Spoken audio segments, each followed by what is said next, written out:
Per the State of California Executive Order N2920, this meeting is being held telephonically.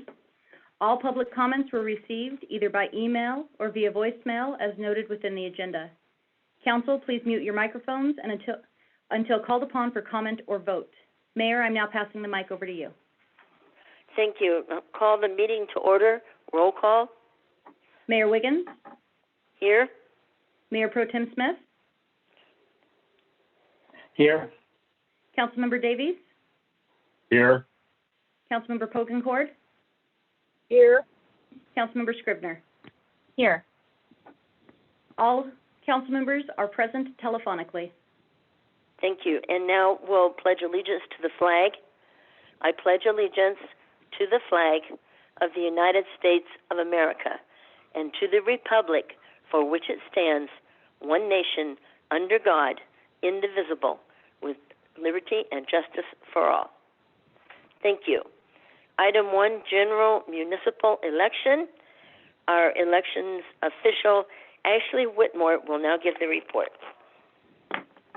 Thank you, Honorable Mayor and Councilmember. As you are aware, our general municipal election, to be consolidated with the statewide general election, was scheduled to be held on Tuesday, November 3rd, 2020, for the following offices: Councilmember District 2, Councilmember District 3, City Clerk, and City Treasurer. As of the close of the nomination period on August 6th, 2020, the extended filing period on August 12th, 2020, there were not more candidates than offices to be elected. The only persons nominated were Christina Scribner for Council District 2, Michael Davies for Council District 3, Tori Marsh for City Clerk, and Stacy Curry for City Treasurer. Elections Code 10229 states that if no one or only one person has been nominated for any office that is elected, the elections official shall submit these facts to the governing body and inform the governing body that it may adopt one of the following courses of action. The first one is to appoint to the office the persons who have been nominated. The second is to appoint to the office any eligible voter if no one has been nominated.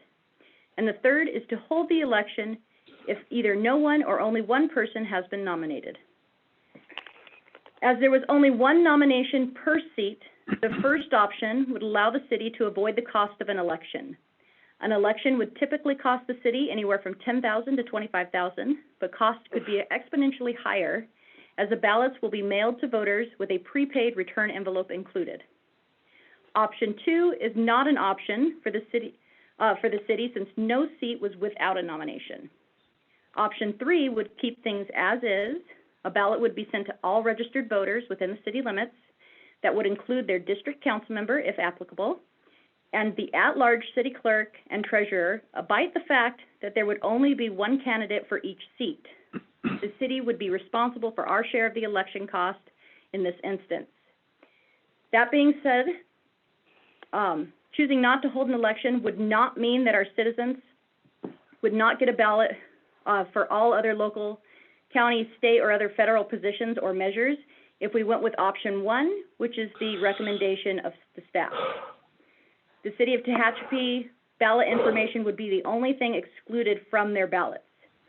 So staff does recommend that the council adopt a resolution providing for the appointment to the offices of this city that were to be elected on Tuesday, November 3rd, 2020, and also saving the city upwards of $25,000 in election costs and seating all nominees that would have been brought forth to the voters on the November ballot. Of course, this would not take place until the election has been certified by the county. So the new council members would be and clerk and treasurer would be seated in December as usual. Thank That's you. it if you have any questions. Did we have any public comments on this item? We did not receive any comments via email or voicemail. Okay, then I'll ask for council comments via roll call. Ashley? Mayor Pro Tem Smith? No comments. Thank you. Councilmember Davies? No comments. Councilmember Pokencord? No comments, thank you. Councilmember Scribner? Yes, thank you. For the benefit of the public, I understand that it is perfectly appropriate for the folks that are listed on this nomination vote to participate in the vote. Can I just ask for the city attorney to verify that just for the public record? That is absolutely correct. You have the right to vote, even though you are one of the candidates who's going to be voted in. Thank you. And I just for the public record, I want to say that I, had considered recusing myself just in the appearance of this not being, a convoluted issue that people could misunderstand.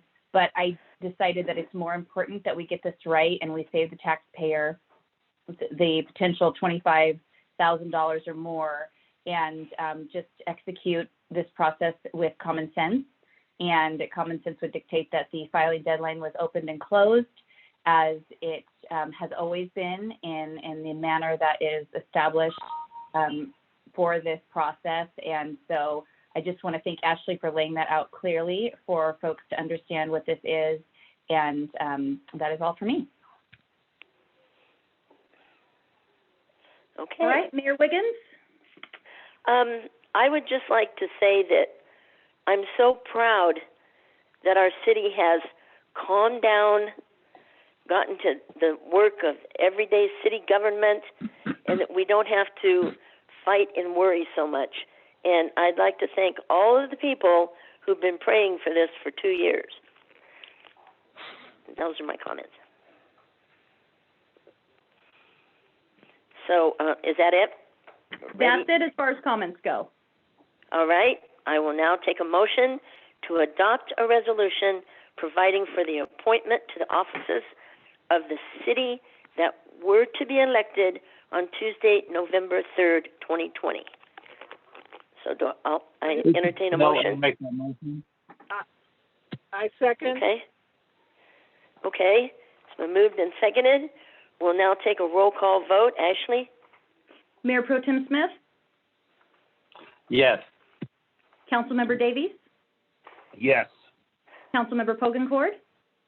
Yes. Councilmember Scrivener? Yes. Mayor Wiggins? Yes. It was a 5-0 vote to adopt the resolution providing for the appointment to the offices of this city that were to be elected on Tuesday, November 3rd, 2020. All right. So we will now adjourn to the next regularly scheduled meeting on September 8th, 2020. Thank you. Mayor, you're not adjourning. You're actually terminating the meeting. Adjournment has a special meaning. Sorry. Somebody that's okay. messed up my script. Well, it's Okay. it's a common thing to say that, but that would move Okay. this agenda over to the next meeting. All right. The meeting is adjourned.